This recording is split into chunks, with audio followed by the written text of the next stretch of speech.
રામ જય રામ જય જય રામ શ્રી રામ જય રામ જય જય રામ રામ જય રામ જય જય રામ શ્રી રામ જય રામ જય જય રામ મંગલ ભવન અમંગલ હારી મંગલ. નમસ્કાર મિત્રો, ડીઆર ન્યૂઝમાં આપનું સ્વાગત છે. હું દિનેશસિંહ રાઠોડ.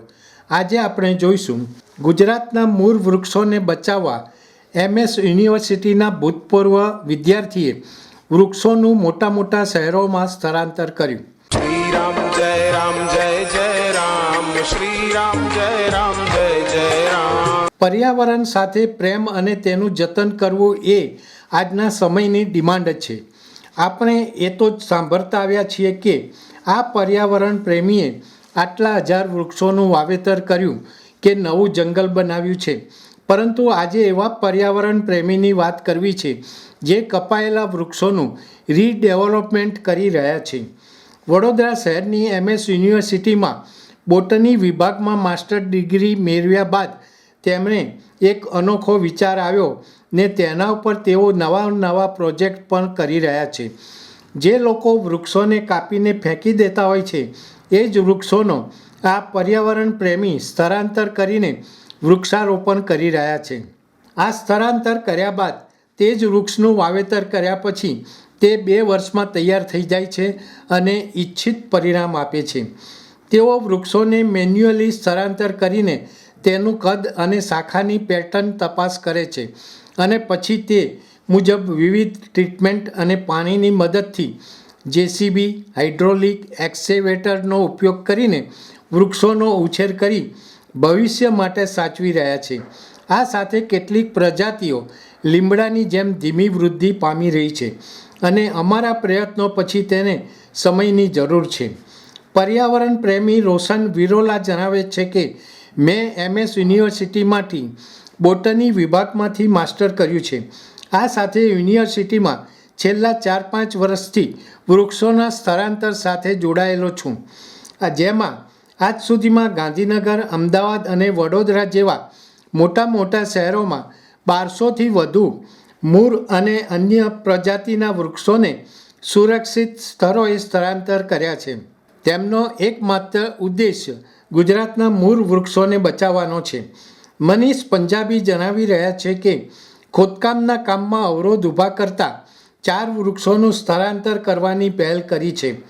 તેમનો ઉદ્દેશ્ય તેમના સાથીદારો અને લોકોમાં આ ખ્યાલ વિશે જાગૃતિ લાવવાનો છે.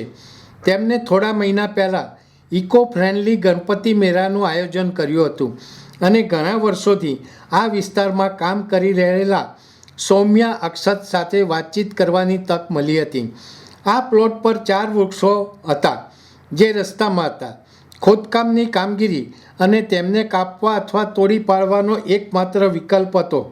આ વિચાર સાથે આગળ વધ્યા અને 4 વૃક્ષોને અમારી સાઇટની નજીકની ઉપલબ્ધ જગ્યામાં સ્થળાંતર કરવા માટેનો વિચાર એ છે કે ગ્રીન ડેવલપમેન્ટ અને કાર્બન ફૂટપ્રિન્ટને નિયમિત કરી શકીએ છીએ.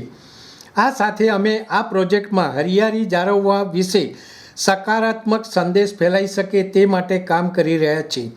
આ સાથે પર્યાવરણની સલામતી અને સૌંદર્ય માટે આસપાસની જગ્યામાં વૃક્ષોનું જતન કરી રહ્યા છીએ. પર્યાવરણ કાર્યકર્તા સૌમ્યા અક્ષતે જણાવ્યું કે વૃક્ષોનું પુનઃસ્થાપન શા માટે ફાયદાકારક છે તેના ઘણા કારણો છે. સૌ પ્રથમ તો વૃક્ષો ઓક્સિજન પ્રદાન કરીને કાર્બન ડાયોક્સાઇડને શોષીને અને વન્યજીવન અને સૂક્ષ્મજીવો માટે રહેઠાણ પ્રદાન કરીને ઇકોસિસ્ટમમાં નિર્ણાયક ભૂમિકા ભજવે છે. વૃક્ષોને કાપી નાખવાના બદલે તેને સ્થળાંતર કરીને આવશ્યક ઇકોસિસ્ટમ સેવાઓ પૂરી પાડી શકીએ છીએ. વધુમાં પરિપક્વ વૃક્ષો ઇકોસિસ્ટમ માટે ખૂબ જ મહત્ત્વપૂર્ણ હોય છે. મહત્ત્વનું છે કે આપણા શહેરને હરિયાળું બનાવવા માટે આપણા સૌ લોકોની જવાબદારી છે. આપણે આપણા વૃક્ષો અને પ્રાણીઓને માત્ર તેમના માટે જ નહીં પણ આપણા માટે પણ જાળવી રાખવાની જરૂર છે. આપણે જો તેમનું સંરક્ષણ અને જાળવણી નહીં કરીએ તો આપણું જ અસ્તિત્વ એક દિવસ જોખમમાં મુકાશે. પર્યાવરણની સાથે જોડાઈને રહેવા માટે આપણે વૃક્ષોનો ઉછેર અને તેનું જતન કરવું પડશે. દર્શક મિત્રો, આવા વધુ સમાચારો માટે જોતા રહો DR ન્યૂઝ. નમસ્કાર. श्री राम जय जय राम श्री राम जय राम